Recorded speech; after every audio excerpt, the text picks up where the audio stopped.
In the last lecture, we had discussed the first emigration to Abyssinia.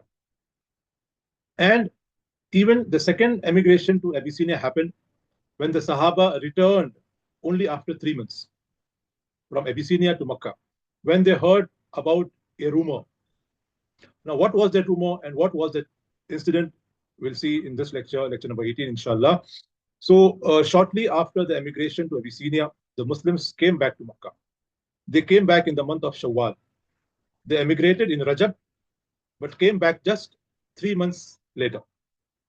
There were about 15 people who emigrated. And they all came back to Makkah. What happened? What was the cause? So that they changed their minds and they returned to Makkah. The incident is mentioned in Sahih al-Bukhari as well as some other books of historical importance. The Sahaba's decision to return was prompted by a single rumor, namely the alleged acceptance of Islam by the Quraysh. Now we know that when we move to a different place, when we relocate to a different town or a different country, it is so difficult. The Sahaba, in spite of the persecution they faced in Makkah, they longed to return to Makkah.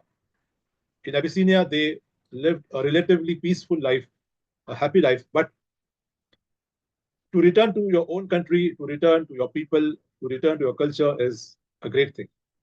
So when the rumor circulated that the Quraysh had embraced Islam, the Sahaba readily embraced the news, and driven by a deep longing to return, they hastily packed their belongings and embarked on the journey back to Makkah. They were unable to confirm the accuracy of the rumor, but their hopes were shattered when they discovered that the rumor was unfounded. It was false. And this happened during the journey back to Makkah. And this prompts us to inquire into the origins of the rumor. What was the basis of this rumor? How did it come about? Before we delve into the details, it is essential to acknowledge that this incident is subject to various interpretations. So let us talk about different versions of the story that exist and to keep the discussion concise.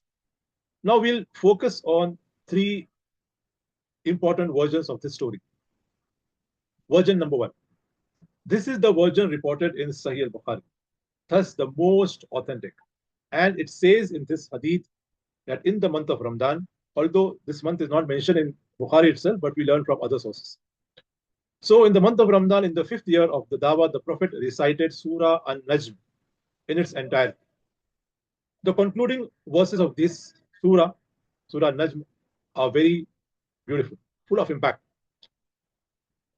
For example, the concluding verse says, "Then at this statement do you wonder, and you laugh and do not weep, while you are proudly sporting? So prostrate to Allah and worship Him." Surah An Najm is a very powerful and eloquent surah. The momentum and the excitement builds up, especially towards the end.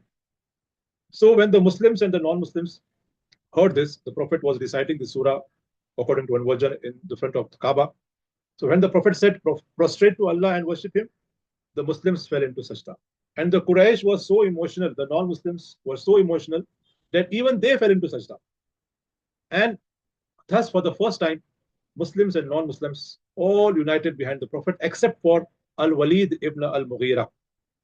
And in another version, it is said that Umayyah ibn Khalaf, he did not prostrate. He just took some sand and put it on his head and said, "This is good enough for me."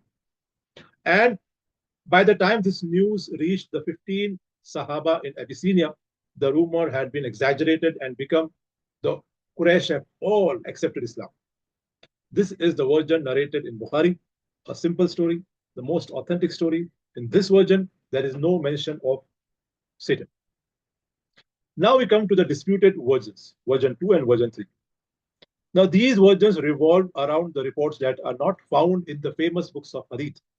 These versions are not found in the 6 books of Hadith, the authentic Hadith or the Musnad Ahmad, not even in Ibn Ishaq or Ibn Hisham. They are found in some obscure historical works such as At-Tabari's Tafsir and Al-Wahidi's Asbab al-Nuzul. circumstances of revelation. And because this event involves Iblis, the shaitan, a Western researcher orientalist by the name of Sir William Muir coined the term satanic verses to refer to this particular incident. The Islamic sources, on the other hand, call the incident Qissat al-Gharanik, the story of the Gharanik. Gharanik is the name of a beautiful bird with a long neck. Modern Arab linguists differ whether it's a pelican, a heron, or a crane. In version 2 and 3, we find the same thing, but there is one critical difference. We come to version number 2. This version adds details not found in Bukhari. The incident in Bukhari is the fundamental incident, basic outline. Now, version number 2, found in At-Tabari in his tafsir, gives more details about this incident, and the isnad goes back to Urwa ibn Zubair, and it is important to know that Urwa was not a Sahabi. He was a Tabi. So there is a missing link in the chain of narration. So it is sort of weak narration. But still, for the sake of argument, we are discussing this event.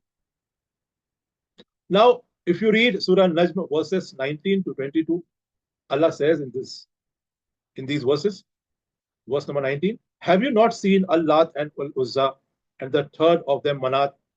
Are you going to get the males and you will give him the females? What an unfair sharing. Now the story goes as follows. Urwa said, after verse 20, Shaitan cried out and added 2 verses that were not in the Quran. And these verses were heard by the non-believers. But the believers didn't hear it. The Prophet and the believers didn't hear, but the unbelievers heard the voice of Satan. Satan added, these idols are the mighty cranes, the mighty birds, and their requests will be granted. When the mushriks heard these verses, they rejoiced. They said, finally, Muhammad has come to the middle ground. Muhammad is willing to praise and accept our gods. They didn't have any problem with accepting Allah as the main God, accepting Allah as the creator. They had problem that Prophet Muhammad did not accept any other falsehood, any other false God with Allah subhanahu wa ta'ala. Coming to version number 3, it is more sensitive, more dangerous. This version is found in Al-Wahidi and other Islamic sources. So, to be clear, the story of the satanic verses were not concocted by non-Muslims. The non-Muslims didn't have any hand in these versions. They are found in Muslim sources. That is why whenever the non-Muslims, they hear this, they jump on the incident and say the Quran can be changed, even by Satan. So the Quran is not authentic. So we come to the detailed discussion of version number 3. Shaitan recited out and the mushrikeen heard. But in version number 2, but in version number 3, it is said that the Prophet heard the Satan's recitation and thinks it is Jibril's recitation. So with his own tongue, the Prophet recited these satanic verses. This is, of course, even worse, because those who believe this story are now saying that the Prophet couldn't tell the difference between Satan and Jibril. So we have 3 versions. Version number 1 is the most authentic version, mentioned in Sahih Bukhari. Version number 2, it is not authentic. The details say that Satan screamed out and the Muslims didn't hear, the Prophet didn't hear, but the non-Muslims did. In the 3rd version, it is said that Satan pretended to be Jibril and he recited these 2 verses. And the Prophet was misled to believe that this was recited by Jibril. So when the Quraysh prostrated according to this version, Jibril came back and asked the Prophet, what did you recite? So he recited Surah An Najm with these 2 satanic verses to Jibril. Jibril stated, I never told you to say this. And this deeply saddened and distressed the Prophet, as it gave him the impression that he had invented these verses from his own imagination. And according to this version, Allah revealed verses 52 and 53 of Surah Al-Hajj in relation to this incident. And this makes the matter very, very clear. So, no confusion for us. In these 2 verses, Allah says, and we did not send before you any messenger or prophet except that when he spoke, Satan threw into it some misunderstanding. But Allah abolishes that which Satan throws in, then Allah makes precise His verses. Allah makes clear His verses. And Allah is knowing and wise. That is so Allah may make what Satan throws, what Satan confuses, a trial for those within whose hearts is a disease, and those hard of heart. And indeed, the wrongdoers are in an extreme dissension. They are in confusion. So, according to version 3, Satan succeeds in deceiving the prophet, and the prophet recites the so called satanic verses. However, Allah then corrects the satanic verses, and the proper recitation is revealed. And this prompts the Quraysh, who initially entertained the notion of joining hands, to retract their willingness. Now, the Quraysh say, no, no, we made prostration. We made a mistake. That was a mistake. We don't want to join Muslims. Okay. So the exaggerated narrative of this incident reaches the Muslims in Abyssinia, and they decide to return. So what are the scholars' interpretations of these versions? The first version is very clear. It is mentioned in Sahih Bukhari. We don't have to go anywhere after this. But still, for the sake of discussion, if you want to discuss these incidents with someone, if you want to clear the misunderstanding about these incidents with someone, or you want to answer some non-Muslims, the allegations of the non-Muslims, then we are discussing this. So the majority of the scholars, they discarded the second and the third version. Okay. And they stuck with version number 1, mentioned in Sahih Bukhari, like Ibn Khasir, Al-Qadi Ayyad, Fakhr al-Din Razi, Al-Albani, Muhammad ibn Ishaq. Okay, so all these scholars, and even we stick to the version number 1. There is no need to go to version number 2 and version number 3. The simple answer is that the two versions are not authentic. One of the main scholar who believes in version number 3 is Sheikh Ibn Taymiyyah, but he also has a positive point about this incident, that the Prophet was not lying at all. He clearly mentioned, according to his interpretation, according to version number 3, the Prophet accepts the mistake and he clears out those two verses. So it is one more proof that the Prophet was not the author of the Quran. The Prophet was truthful, and the Quran is the pure revelation of Allah subhanahu wa ta'ala. Version number 3, although it states Satan was able to mislead the Prophet, but afterwards Allah subhanahu wa ta'ala corrects that mistake, removes these two satanic verses, and we have the pure revelation of Allah subhanahu wa ta'ala. So for the sake of argument, if you say version number 2 is authentic, version number 3 is authentic, still it does not make any difference, any sort of difference to the authenticity of the Quran. So the details of this incident and the interpretations of the scholar is given in the notes. So please study the notes. And for the notes, if join my WhatsApp group, Seerah Online, and keep in touch with me on my social media pages, and you will get more information about these Seerah classes. We have completed lecture number 18. We are looking forward very soon, inshallah, to lecture number 19 and lecture number 20, very important topics. One more thing to add is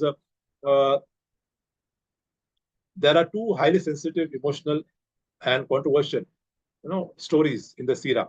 The first is the incident of the satanic verses, and the second is the story of Zainab. Aisha Raziyallahu anha, regarding the Prophet's marriage to Zainab, remarked, if the Prophet wanted to hide any verse from the Quran, he would have hidden this verse, Surah number 33, verse number 37. But he did not hide. This shows that the Prophet was truthful. So the best scholarly opinion about this incident, the incident of the so-called satanic verses, is claiming that Iblis, point number 1, claiming that Iblis can inspire the Prophet seems to indicate that the process of wahi can be interfered. And this seems to go against Allah's guarantee about the purity of revelation. For example, Quran, chapter number 41, verse number 42, chapter number 15, verse number 9, chapter number 26, verse number 192 to 193. So it is just, that the other two versions, version number 2 and 3, are not authentic at all. Second point is there is no authentic isnad for the account of the satanic incident. There is no authentic account. Point number 3, even if we forget this isnad analysis, okay, we just, for the sake of argument, okay, there are so many versions of this incident, the Prophet was sleepy and made a mistake as a result. In another version, it is said that the Prophet was reciting the Salah, Surah An Najm in the Salah at Kaaba, but according to another, he was sitting in a gathering while reciting this Surah An Najm. So again, it proves to be false. Point number 4, no authentic book of Hadith mentions the satanic incident. Okay, forget about the 6 most authentic books, but no authentic book of Hadith mentions this satanic incident. Point number 5, contextual analysis of the verses 19, 20 show that what will follow will be criticisms. So in the beginning, the first 2 verses 17, 18, 19, they tell about the falsehood of idol worship. They speak about the oneness of the Creator, Allah subhanahu wa ta'ala. And suddenly, it does not, it does not make sense. Suddenly, the 2 next verses, they are praising the idols. Okay, they are praising, the 2 verses are praising idol worship. Again, the following verses 21, 22, 23, they again criticize idol worship. So it does not make sense at all. Even in English language, nobody will do this. So it is irrelevant and illogical. Okay, so no problem in that. Point number 6, even from a linguistic standpoint, the story lacks credibility. The word Gharanik was never employed in pre-Islamic poetry to refer to idols. Okay, its sole appearance occurs within this particular story. So if the intention of Satan was to deceive the pagans, he would have chosen a word familiar to the pagans. Okay, so again, this is utter rubbish. Point number 7, we have the authentic narration from Bukhari with a good enough explanation as to why the mushrikun prostrated. It was simply the power of the Quran, the impact of Surah An Najm, and now everything makes sense. So why would we resort to the incident of satanic verses? So it's very important to obtain knowledge, to attend study circles, to attend offline or online gatherings of knowledge, so that we strengthen our iman and we are able to answer the allegations of the enemies of Islam.